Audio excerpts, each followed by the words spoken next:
Welcome back, guys, to After Hours with Alex Stein. You're watching on Real America's Voice this evening. Look at the guys in the control room. They're just kicking butt and taking names. Now, I'm sure you're the same as me, wondering what is going on with the war in Ukraine.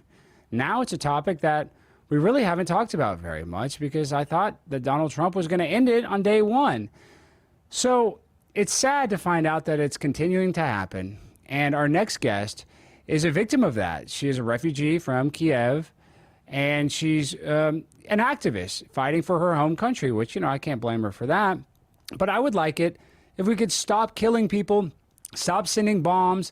I'm anti-war, and sadly, I don't know if that's going to happen even under this current administration. So let's welcome on our guest, Maria Hilton. I think I'm saying that correct. And she is the Ukrainian Paris Hilton. Is that correct, Maria? That is correct. Okay, good. I kind of got it right.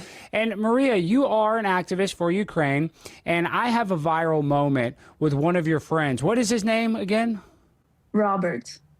This guy Robert works his butt off. He is outside on Capitol Hill every single day. I actually like Robert. Robert's a really nice guy. But I had a viral moment with him that even Joe Rogan reacted to. We don't have the clip of Joe Rogan reacting to it, but this is a clip that Rogan reacted to that got millions and millions of views. So let's just play the beginning of it real quick to give some context. You don't want to give him any money? Give me some of that Ukraine money. So you want America to send more money to Ukraine? What about this homeless man, my wife's boyfriend? I need help. Don't you think he needs help? I need help. This is a rally in support of Ukraine. Yeah, but what about the homeless people right here in America? We have problems in America. Don't you think $100 billion to Ukraine is a lot? In this case, I'm simply asking this of Congress. Are you asking Congress for this? So Robert is a great activist, and you're also on Capitol Hill. And I guess the point that I was trying to make is that we have a country where a lot of Americans are struggling. And I know, people in the Ukraine are being bombed by Vladimir Putin, and that's not fun. I wouldn't want to be bombed by Vladimir Putin. That sounds incredibly scary. So I guess, can you give us some context of why is this still going on, and what does America need to do to stop this conflict, Maria? I mean, it's clearly still going on because the only one real problem, the root of this war is basically the Russia. They started this war. They continue it despite that many chances President Trump were giving Russia for ceasefire, for negotiations and anything else. It's just still going on. They keep attacking Ukraine. Remember, this week, exactly, President Trump, I think, called Putin to ask him for, ceasefire for a week because they attacked Ukraine so heavily. They attacked the energy grid. 3 million people in Kiev were left without electricity, without heat, without power, including my family. And you know what? That same day, Putin attacked Ukraine again, even more heavily. It's freezing in Ukraine. It's nothing comparing to what we have. What we have here is really nothing compared to what people experience in Ukraine. And once again, I think we've given so many chances to Russia, way more than we were supposed to be given. And now it's just a time to show where's Russian place in this world. And it's exactly where they are located, and not in Ukraine, not in any NATO countries, and definitely not here in the United States. So I feel like the thing we can do is definitely to continue imposing more sanctions on Russia. We also, and I would love United States to be really an example for Europe in that, we also have 8 billion frozen Russian assets here in the United States, and we can use them actually to help Ukraine fight back and to stop Russia, and actually show the really good example that we will not be tolerating all these lies, because now it looks like a mockery. And I'm very sad that Russia is manipulating the entire world and actually the United States administration right now, because they put so many efforts.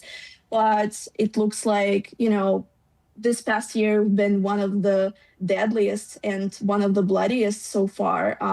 Again, this attacks on energy grid this winter is just crazy. And it could be stopped with the help of United States, and I believe in that. We have a lot of great initiatives right now, like Pearl, for example. It's basically when NATO is paying for the weapons which Americans are giving to Ukraine. So actually, America is benefiting from it. We're giving the jobs and stuff. Well, I have to cut you off. Yeah, see, that's our problem, is that there's a reason why America likes having these never-ending wars, because our biggest export is our military-industrial complex. So that's why I kind of feel bad for the Ukrainian people, because, the leaders in America don't want to stop selling bombs. They don't want to stop selling you our used, jets. So it seems like America benefits from this never-ending war, and the people that suffer the most are you or your family or Irina Zarutska, who comes to Charlotte, North Carolina, and gets stabbed on a bus. It's just... there's a lot of collateral damage, and I hate that because I'm so anti-war, Maria. Yeah, but the war should be stopped. And the only way to stop it is actually by force. So we cannot just give Russia an opportunity to continue to conquer more land, right? I agree, but what is the deal with the Donbas region? Isn't this a small piece of land? And so I think over 1 million Ukrainians have died. It's nearly 700,000 Russians have died. Even Russia is having to draft 60-year-olds, and they're even putting disabled people on the front line on both sides. I've seen, evidence of that. So if it's just a small piece of land, why can't they just come to an agreement and, I guess, give that piece of land up if they're Russian speaking in that area anyway? I would say it looks like it's just land, but it's actually not. It's people. We are fighting in Ukraine for the same values people stand here in America. It's just the same values. People who are defending Ukraine on the front lines, they're fighting for their families. They're fighting for their children. They're fighting for the right to exist. If we give the Donbas or any other territory, it would just prolong the war, because Russia would feel, okay, yeah, we're empowered. They give up on this, they will give up on other territories as well. This is an existential war. And unfortunately, if you're dealing with Russia, and we're dealing with Russia for, almost my entire life. So it's just not going to work, unfortunately. And this is not just a land question. This is a values question. This is, what we are striving for. And this is something which is definitely very far from Russia. We don't want to be close to them. We don't want to be a part of them. And this kind of trade in, this is not a peace deal we all expect. And it will not give you the real peace which you are trying to imagine right now. It just won't come with it, because you can't trust Russia. Giving them land, it's just giving them the sign, yes, okay, go conquer more land. Well, you said a good statement, and I would agree that Russia is a very corrupt country. But, there's a lot of allegations of corruption in the Ukraine. There's been arrests of Ukrainian officials with a ton of money. So what do you say about the corruption that's actually happening in the Ukraine? And maybe they're benefiting by doing deals with the military-industrial complex in America, because they're getting kickbacks and, Lord knows what. So, how much responsibility does the corruption in Ukraine take for this whole very serious war? I would say this. I'm not confident on everything which is happening in Ukraine, because I'm, the past 3 years I'm here in the United States. But I'll tell you this. The only reason why people in the West hear about corruption in Ukraine is just because we're actively fighting it right now. We've created this anti-corruption bodies, institutions. And actually, I think half of the year ago, there were some protests when, our administration were trying to close this anti-corruption bodies, basically, just stop them from working, or cut their responsibilities for, just a little bit or something. And people didn't like it. They were like, no. We want this anti-corruption bodies actually working.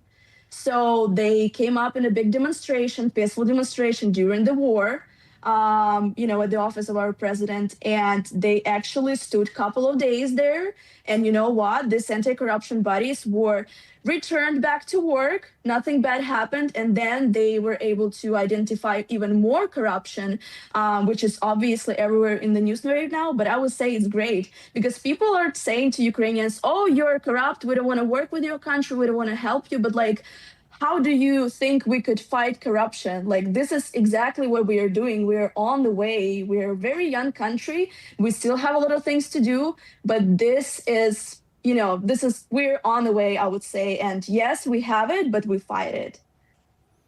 Okay, well, we only have a few more minutes. I want to ask you two questions. One's kind of a hard one, and then one's a softball. I'll give you a softball to end it. What about the allegations that Zelensky is, he likes to go skiing, and I'm not talking about the snow, that he likes a little booger sugar. Have you ever heard that? Is there any truth to that allegation that he likes a...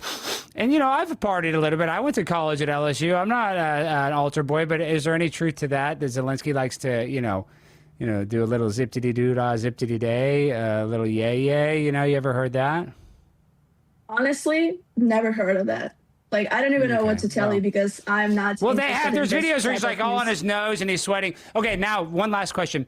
You've been in Washington, D.C. now for 3 years. I see these clips where they're in the Ukraine McDonald's. It looks so much nicer than the McDonald's in Washington, D.C. Can you compare which McDonald's is better? The Ukrainian McDonald's, excuse me, or Washington, D.C. McDonald's? Because I'm guessing it's the McDonald's in the Ukraine.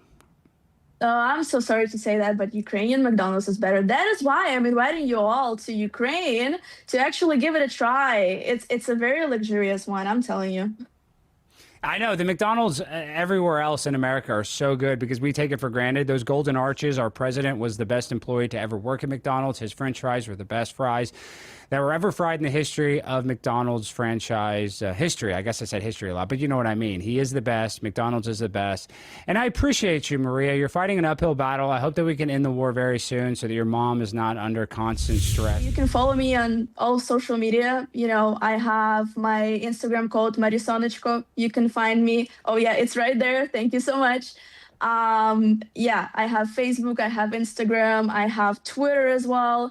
And yeah, I'm posting a lot about Ukraine causes. We will be having a very big rally because of the 4th year anniversary here in Washington, D.C. at Lincoln Memorial on 21st of February at noontime. So please come join us, come meet me. I'll be happy to talk more. And yeah, feel free to text me anything. I can suggest you any fundraisers, you know, proven volunteers where you can donate and people you can invite anywhere, right? So yeah, just DM me on my socials. Instagram is the best.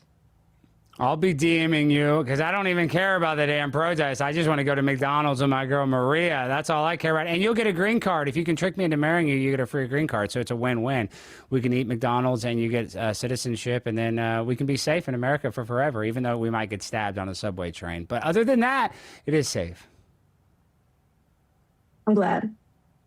Thank you, Maria. Talk to you again soon. We'll see you on the 21st because I'll probably be at that protest. All right, guys, coming up next, is the Super Bowl rigged? I'll let you be the judge.